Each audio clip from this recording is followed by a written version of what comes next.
Marketing is fundamentally the study of exchanges. It is the discipline that examines how transactions occur between different parties. While we often think of these exchanges as simply buying and selling goods for money, the concept is much broader and, honestly, more profound. At its core, marketing seeks to understand the needs and wants that drive these exchanges. It looks at the motivations behind why a person or an organization decides to give up something of value, such as time, money, or effort, in order to receive something else they perceive as more valuable in return. This process of value creation and exchange is really the central pillar upon which all marketing activities are built, from research to communication. This definition moves us beyond the narrow view of marketing as merely advertising or sales. It is a strategic process that begins long before a product is made and continues long after a sale is completed. The true work of marketing involves identifying unfulfilled needs and desires within a market. It is about creating solutions, tangible products, intangible services, or even powerful ideas that address these needs. The goal is to facilitate a smooth and satisfying exchange that benefits all parties involved. Therefore, marketing is not a department within a company. It is the entire business seen from the point of view of its final result, that is, from the customer's point of view. Understanding marketing as a study of exchanges also highlights its role as a social science. It borrows principles from psychology, from sociology, and from economics. Markets are not static. The balance of power within them can shift dramatically between those who sell and those who buy. This dynamic gives rise to two distinct market environments, a seller's market and a buyer's market. In a seller's market, demand for a product or service significantly exceeds its supply. This scarcity gives the seller a dominant position. They hold the power because customers are plentiful and have few alternative options. In this situation, the primary focus of the business is not on understanding the nuanced desires of the customer, but on production and distribution. The main challenge is simply to produce enough to meet the overwhelming demand. During the era of a seller's market, marketing activities tend to be minimal and inwardly focused. The prevailing mindset is, if we build it, they will come. Companies concentrate their efforts on optimizing their manufacturing processes, expanding production capacity, and ensuring their products are available. There is little incentive to invest heavily in market research, customer relationship management, or sophisticated advertising. The seller has the luxury of setting prices with less fear of competition and can dictate the terms of the exchange, as desperate buyers have little choice but to accept. In stark contrast, a buyer's market is characterized by an abundance of supply that outstrips demand. In this environment, the customer is king. They have a multitude of choices, with many companies competing for their attention and their money. This competition shifts the balance of power firmly into the hands of the buyer.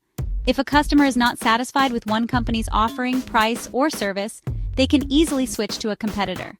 This forces businesses to change their entire orientation. In a buyer's market, the focus of marketing pivots dramatically from the product to the customer.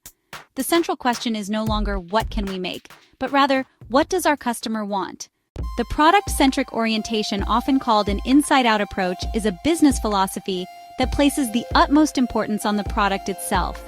The core belief is that success comes from creating the most innovative, highest quality, or best-performing product in the market. The company directs its resources primarily towards research and development, engineering, manufacturing excellence. The strategic thinking starts internally, with questions like, what are we good at making? How can we leverage our technical skills to create a superior product? The assumption here is that customers will naturally gravitate towards the best option available, making superior features the primary driver of sales. Growth under a product-centric model is typically pursued through two main avenues: market expansion, product line extension. Market expansion involves taking the existing successful product and selling it to new groups of people, entering new geographic regions, finding new demographic segments to target. Product line extension involves leveraging the company's technical expertise to create new products, developing a more advanced version of the original product, creating related products that share a common technology or manufacturing platform. Growth is seen as a function of scaling production and distribution. Profitability in a product-focused organization is driven by volume and cost efficiency. The primary goal is to achieve economies of scale, the cost advantage that arises with increased output of a product. By producing and selling in large quantities, the company can lower the per-unit cost of manufacturing, marketing, and distribution. This allows the business to either offer a more competitive price or achieve a higher profit margin on each sale. The path to higher profits is seen through operational excellence, making the production process faster, cheaper, and more efficient, thereby maximizing the return on each unit sold to a mass market. While this approach can be highly effective, it carries significant risks. The primary danger is a form of marketing myopia, where the company becomes so infatuated with its own product and technology that it loses sight of the underlying customer need it is supposed to be fulfilling. The customer-centric orientation represents a fundamental shift in business philosophy, often described as an outside-in approach. Instead of starting with the company's internal capabilities, this model begins with the customer. The guiding principle is to deeply understand the needs, wants, pain points of a specific group of customers, and then design products, services, experiences to meet those needs. This requires a significant investment: market research, data analysis, direct customer feedback channels. The primary questions are not about the product, but about the people.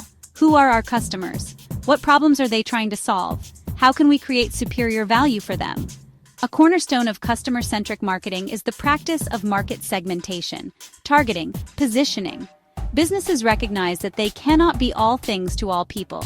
Instead, they divide the broad market into smaller segments, select targets, with a tailored offering. The final step is positioning, creating a clear and distinct image relative to competing offerings.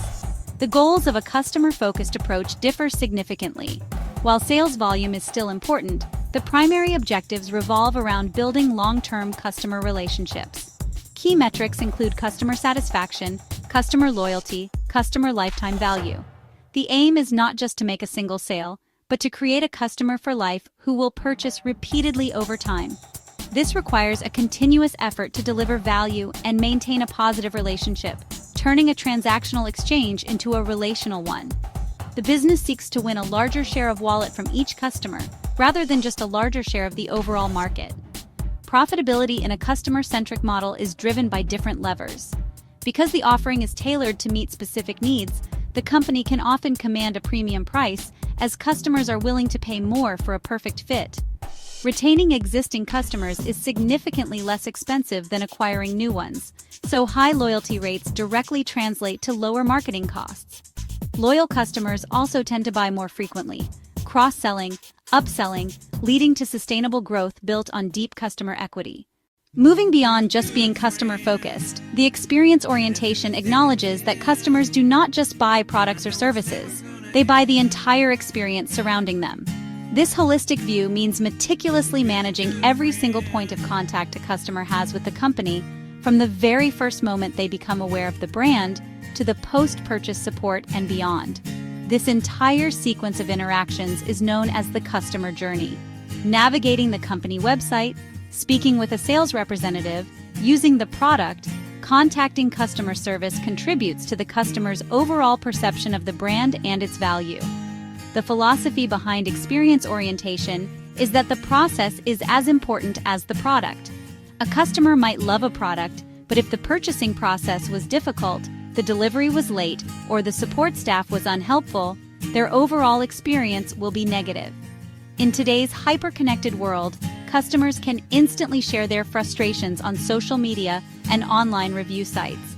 This makes it imperative for companies to map out the entire customer journey, identify potential points of friction or failure, and proactively design a smooth, pleasant, and memorable experience at every step. This approach requires a significant internal cultural shift.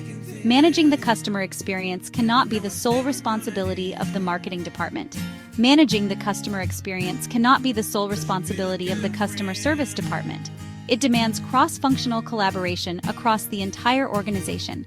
The engineering team that designs the product's user interface, the logistics team that handles shipping, the finance team that processes billing, and the retail staff who interact face-to-face with customers must be aligned around the common goal of delivering a seamless and positive journey for the customer, breaking down internal silos to create a unified brand presence. The ultimate goal of experience orientation is to create positive emotional connections with the brand. Delight, confidence, appreciation. Customers who have consistently positive experiences are more likely to become passionate advocates for the brand, spreading positive word of mouth, defending the brand against criticism. In recent times, a new and powerful orientation has emerged centered on trust and authenticity. In an era of information overload and widespread skepticism toward traditional advertising, customers are increasingly seeking honesty, transparency, and genuine connection from the brands they support. They're tired of slick marketing campaigns that make exaggerated promises, and they want companies that stand for more than just profit. Building trust is no longer a nice-to-have. It has become a core strategic imperative for sustainable business success. Trust is the new currency in the modern marketplace. Authenticity means being true to your brand's values and communicating in a way that is open, honest, and human. It involves admitting mistakes when they happen, being transparent about business practices, supply chains, pricing, and engaging in genuine two-way conversations with customers rather than broadcasting one-way messages. Brands that succeed often have a clear purpose or mission that resonates with their target audience on a deeper level. They're not just selling a product. They invite customers to be part of a community or to support a cause they believe in. Building and maintaining trust delivers significant business benefits. Firstly, it dramatically reduces transaction costs. When customers trust a company, they spend less time and mental energy worrying about the purchase. They don't feel the need to scrutinize every detail or compare dozens of alternatives because they have confidence the company will deliver on its promises. This trust also acts as a buffer when a trusted company makes a mistake. Customers are far more likely to be forgiving and give the company a chance to make things right. Finally, trust is the ultimate driver of customer loyalty and advocacy. A customer who trusts a brand is not just a repeat buyer, they become a voluntary member of the marketing team.